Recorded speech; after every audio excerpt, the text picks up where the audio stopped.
Muy buenas tardes. Mi nombre es Iván Arrieta y les doy la bienvenida al segundo programa de Enfoque Estratego.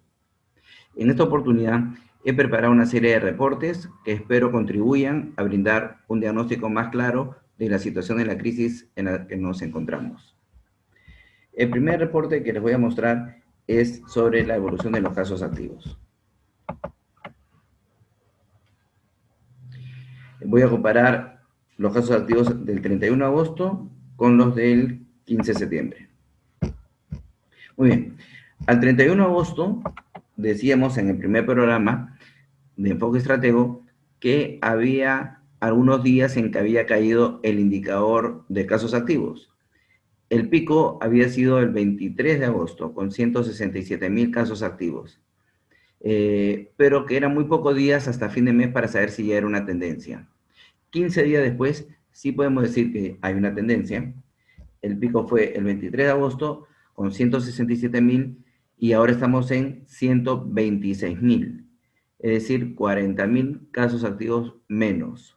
Eso significa una reducción de 24%, lo cual es una buena noticia. Es una buena noticia, pero no para tener un optimismo exagerado, porque para eso deberíamos tener claro en qué situación del ranking de Latinoamérica nos encontramos en casos activos. En el segundo reporte podemos ver esa información. En valores absolutos, Perú está en tercer lugar, luego de Brasil y Argentina, que son países con mucho más población. Pero en activos por millón, Perú está de lejos en el primer lugar de Latinoamérica, con 3,832 casos activos por millón. Eso al 15 de septiembre con los 126,000, no el día pico, sino al 15 de septiembre, luego de haber disminuido en 24%. Entonces, pese a la disminución de casos activos, todavía estamos de lejos en el primer lugar de Latinoamérica en casos activos por millón. Entonces debe ser un optimismo mesurado, porque estamos mejorando, pero todavía estamos con indicadores muy malos, liderando el indicador de casos activos de la región. La tercera lámina muestra la evolución de infectados, fallecidos, letalidad y positividad al 15 de septiembre. Como ya habíamos adelantado en el primer programa, agosto es el mes con peores indicadores. El número de infectados es 237,000, el doble de junio, y casi el doble de mayo y julio. También fue el mes donde tuvimos más fallecidos, pero la letalidad había disminuido considerablemente respecto a los otros meses. En ese momento decíamos, es porque la letalidad es un quebrado, y al haberse disparado el denominador, porque el quebrado es fallecidos entre infectados, al haberse disparado el denominador, que son infectados, entonces el quebrado se diluye y salía 2,6. Pero en su momento decíamos, es muy probable que haya muchos fallecidos en septiembre que fallecen en diagonal producto de este mayor número de infectados. Eso no ha sido así. Las causas en ese momento no es pertinente entrar en detalle. Lo que es una realidad es que agosto disminuyó la letalidad fuertemente respecto a los otros meses y que septiembre no se ha disparado por los fallecidos que en agosto se habían infectado, sino que aún han caído más que en el mes anterior. Y entonces la letalidad es 2,3. En este punto, quizás sea pertinente explicar lo siguiente también, o recordar lo siguiente. Hasta el momento hay dos correcciones, 3,688 que se hizo el 22 de julio y 3,658 que se hizo el 13 de agosto, es decir, hace más de un mes. Entonces, ya por estos días debería haber una nueva corrección de parte del gobierno porque la cifra corregida es hasta el 17 de julio y estamos haciendo este informe al 15 de septiembre. Entonces habría 2 meses por corregir, ¿no? En base a cifras oficiales, vamos a decir así, la letalidad de agosto y septiembre es más baja que la de los meses anteriores. Estamos a la espera de la corrección de fallecidos del 17 de julio en adelante, para ver qué pasa con esa letalidad. Y en positividad, ¿cómo vamos? En positividad, agosto tiene 27,4, tuvo 27.4, es el mes que mayor positividad tuvo de lejos en lo que va de la pandemia, y septiembre tiene 24.4, es decir, la positividad sigue siendo alta, la segunda más alta de lo que va del año. Este reporte muestra el ranking mundial en 3 niveles: casos infectados, casos activos y casos fallecidos al 15 de septiembre. En casos de infectados, estamos quintos del mundo, pero primeros del top 10 en infectados por millón, con 22.319 personas por millón de habitantes. En casos activos, estamos séptimos del mundo, pero terceros de este top 10 en activos por millón. ¿Luego de quién? Luego de Estados Unidos y luego de Francia.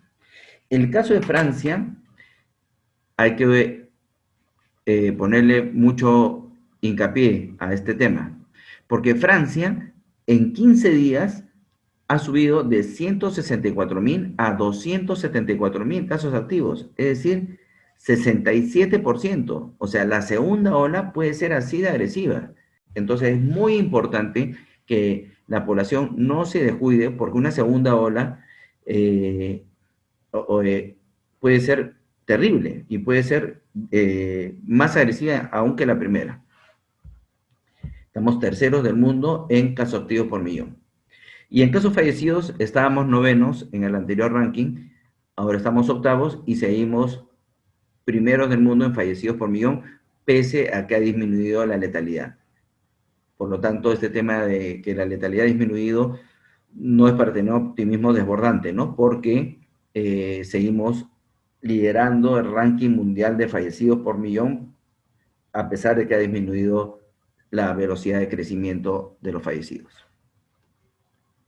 Y este último reporte lo que nos muestra es el ranking de las regiones al 15 de septiembre, de infectados, de fallecidos y de letalidad. Deberíamos tener el de casos activos por región, pero no está disponible. Pero sería muy interesante tener monitoreado ese ranking también. Vamos a tener esta lectura con lo que está disponible. Entonces tenemos infectados por millón, fallecidos por millón y letalidad. En infectados por millón sigue siendo Moquegua la que está más infectada por millón. En fallecidos por millón, Ica sigue siendo la que está primera en fallecidos por millón. Y en letalidad tenemos La Libertad, Lambayeque, Ica, Ancash, Piura. Lambayeque, que es la segunda en letalidad, no está en zona de emergencia. Entonces, eso es como para reconsiderar. Piura tampoco. Son regiones que hay que reconsiderar si es que deberían ser consideradas o no en las zonas de emergencia. ¿Por qué? Porque detrás de todos estos números hay una serie de recomendaciones. Muy bien, señores, espero que les haya resultado de interés este diagnóstico. Nos vemos en el segundo bloque con Carlos Gálvez, expresidente de la Sociedad Nacional de Minería, Petróleo y Energía del Perú.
Muy buenas tardes, bienvenidos al segundo programa de Enfoque Estratego. En esta oportunidad recibimos al señor Carlos Gálvez. Carlos ha sido presidente de la Sociedad Nacional de Minería, Petróleo y Energía del Perú, vicepresidente de Administración y Finanzas de Compañía de Minas Buenaventura por 20 años presidente del último Perumín, que quizás sea el evento más grande del mundo, que se realizó en noviembre del año pasado, y director actualmente de una serie de entidades importantes de nuestro medio. Buenas tardes, Carlos, bienvenido a Enfoque Estratego. Buenas tardes, Iván, muchas gracias por la invitación, siempre un gusto. Igualmente, Carlos. Carlos, en las últimas horas, en los últimos días quizás, hay una serie de indicadores que está publicándose desde el gobierno que muestran que la crisis, al menos sanitaria, estaría mejorando en algo, o quizás más que en algo. ¿Tú compartes ese sentimiento? Porque al parecer en la población habría un optimismo quizás algo exagerado. Entonces quisiera saber tu opinión al respecto. Más bien, lo que quisiera es hacer algún análisis que nos permita ver la calidad de la información. Porque si bien es cierto, hay lugares que han tenido una situación diferente y donde ha sido más ostensible tanto el nivel de contagio como la letalidad.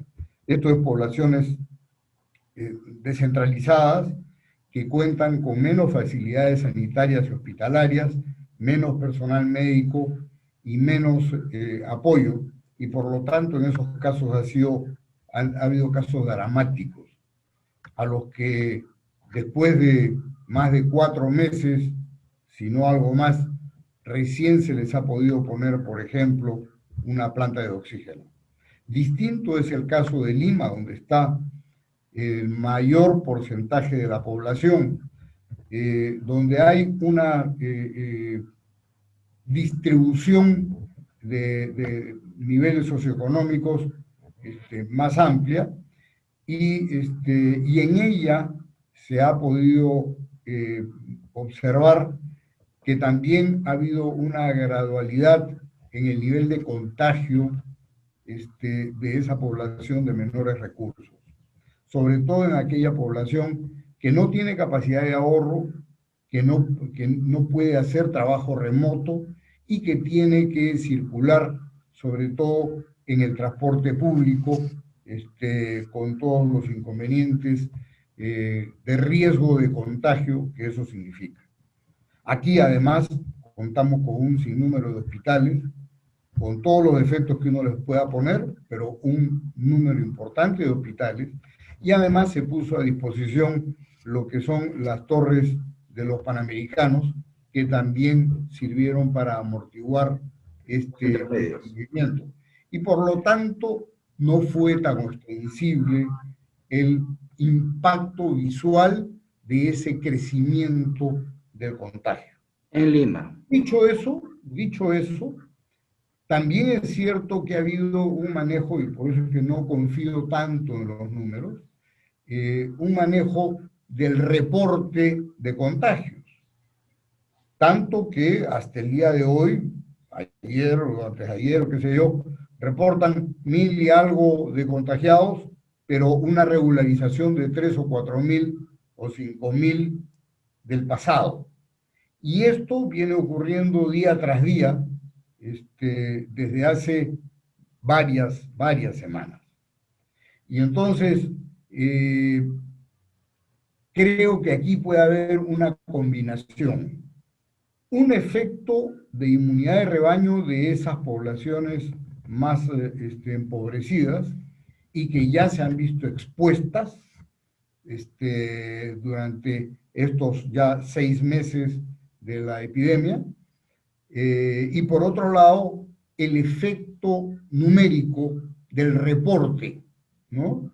Que se reporta de una manera que la verdad es poco transparente.